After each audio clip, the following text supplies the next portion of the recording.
नमस्ते प्यारे विद्यार्थियों, आप सबको स्टडी मैथ यूट्यूब चैनल में आप सबका हार्दिक स्वागत है। अभिनंदन। मैं लेके आया हूँ सामान्य गणित जो बहुत ही आसान तरीके से। तो अपन पिछले वीडियो के अंदर कुछ 3 अंकों के गुणा के बारे में चर्चा कर रहे थे, उसके बारे में आज कुछ और चर्चा करेंगे, क्योंकि 3 अंकों का गुणा आना आपको जरूरी है। अगर 3 अंकों का आपको गुणा नहीं आएगा तो आप गणित के अंदर कुछ नहीं कर पाओगे। चलिए आइए, बहुत ही आसान तरीके से मैं सिखाऊंगा, क्योंकि अपन हर परीक्षा के अंदर या हर कक्षा के अंदर जाते हैं तो वहां गुणा करना बहुत अति आवश्यक होता है। तो अपन को गुणा सीखना जरूरी है। तो आज की हेडिंग रहेगी फिर से 3 अंकों का गुणा। क्या रहेगी? 3 अंकों का गुणा। अब देखो 3 अंकों का गुणा कैसे किया जाता है, इसके बारे में अपन थोड़ी चर्चा करेंगे। मैं बहुत ही आसान तरीके से सिखाऊंगा, क्योंकि काफी बच्चे ऐसे हैं जिनको न तो 1 अंक का गुणा करना आता है, न 2 अंक का, और न ही 3 अंक का गुणा करना आता है। जिसको 3 अंक का गुणा करना आ जाएगा उसको 2 अंक का भी सीख जाएगा और 1 अंक का भी गुणा करना सीख जाएगा, बहुत ही आसान से आसान तरीके से। चलिए आइए, आपके सामने कोई भी एक एग्जाम्पल आ जाता है, जैसे कि 5603 को गुणा करना है 232 से। बहुत ही आसान तरीका है। इसमें आपको क्या करना है कि सबसे पहले ये बड़ी वाली संख्या को हमेशा ऊपर रखा जाता है। अब देखो, गुणा करते समय चाहे चलो इसका गुणा करो चाहे उसका गुणा करो, एक ही बात है। दोनों तरफ गुणा करने पर वही आंसर आएगा। सबसे पहले हमेशा ऊपर वाली संख्या को सबसे ऊपर रखा जाता है। 5603 कितना है?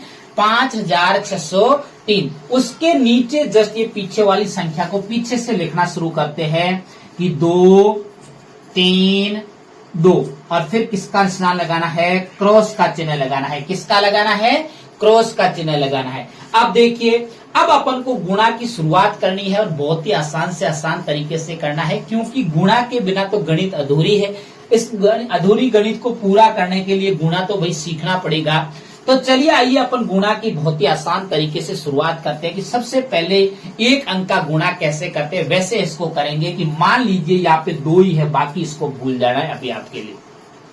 इस 2 का इस पूरी पंक्ति से गुणा किया जाएगा। तो 2 का पारा पहले 3 बार बोलोगे तो 2 तिया कितना होता है? 6।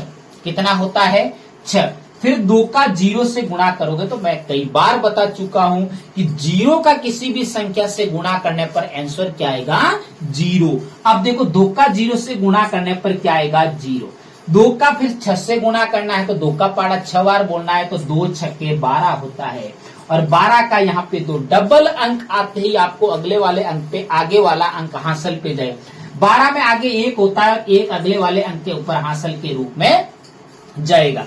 अब देखो, 2 पंजे 10, 10 और 1 हासिल साथ में जोड़नी। अक्सर कई बच्चे क्या करते हैं, हासिल साथ में जोड़ना भूल जाते हैं और गुना गलत हो जाता आते हुए भी।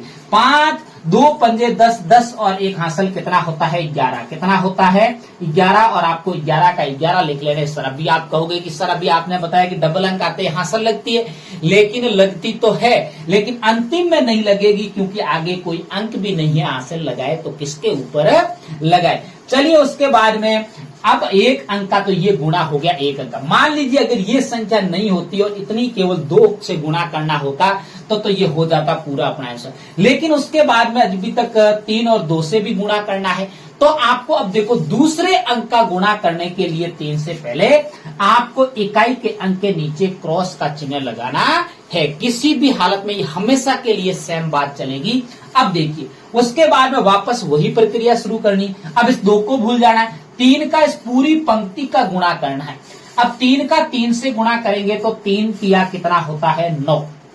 कितना होता है? 9। फिर 3 का 0 से गुणा करेंगे तो अभी मैंने बताया कि 0 का किसी भी संख्या से गुणा करने पर आंसर क्या आएगा? बिना सोचे समझे 0। इसके ऊपर हासिल नहीं होनी चाहिए। ये पहले की हासिल थी, मैं मिटा देता हूं, क्योंकि अक्सर बच्चे कई बार ये भूल जाते हैं कि पीछे वाली पुरानी हासिल जोड़ देते हैं और ये भी गलत हो जाता है। अब देखिए, 3 का 6 से गुणा किया तो 36 कितना होता है? 18। और 18 का यहाँ पे डबल अंक आते हैं 8 और हासिल अगले वाले अंक पे 1 लगी। अब देखो, 5 तिया कितना होता है? 15। और 15 में 1 जोड़ोगे तो कितना हो जाएगा? 16। अब 16 के 16 क्यों लिखे? क्योंकि आगे कोई अंक नहीं है।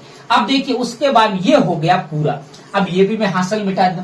अब अगर किसी को 2 अंक का गुणा करना हो तो इतना करके आप इतने का योग करोगे तो ये 2 अंक का गुणा कहलाएगा। अब अपने पास तो तीसरा अंक 2 भी है, इस दूसरे को वैसा करना है, लेकिन उससे पहले काम करना है कि इकाई व दहाई के अंकों के नीचे क्रॉस का चिन्ह लगाना है। जब तीसरे अंक का गुणा करते समय अब वापस वही प्रक्रिया करनी है। पहले 2 का 3 बार पाड़ा बोलेंगे, 2 तिहाई 6 होता है तो यहाँ पे 6 लिखा जाएगा, और फिर 2 को 0 से गुणा करोगे तो वापस वही आएगा 0। कितना आएगा 0, और 2 का 6 से गुणा करोगे तो 2 छक्के 12 होता है, और 12 का यहाँ पे 2, और हासिल फिर से कितनी लगी 1 लगी। अब देखिए वापस 2 पंजे 10, 10 और 1 हासिल कितना होता है 11। कितना होता है। आप एक बात और ध्यान रखना, अक्सर कई बच्चे क्या करते हैं कि टेढ़े मेढ़े अक्षर लिख देते हो, इतना गुणा सही करने के बाद में भी गुणा गलत हो जाता है। तो अपन को क्या करना है, एक दूसरी पंक्ति वाइज अंक के नीचे अंक होना चाहिए, जिससे कि अपन जोड़ते समय अपन को आसानी प्राप्त हो। अब देखो आगे कोई अंक का गुणा है नहीं तो अपना हो गया पूरा, तो ये 3 अंक का गुणा हो गया, लेकिन इसको जोड़ भी करना है तो यहां से अपन इसको जोड़ सकते हैं। तो यहाँ पे कितना लिखा जाएगा, 6 का 6 लिखा जाएगा, 0 और 9 कितना होता है 9, और फिर देखो आपको इतना ही जोड़ना, ऊपर का नहीं जोड़ना है, केवल इन 2 लाइनों के मध्य का।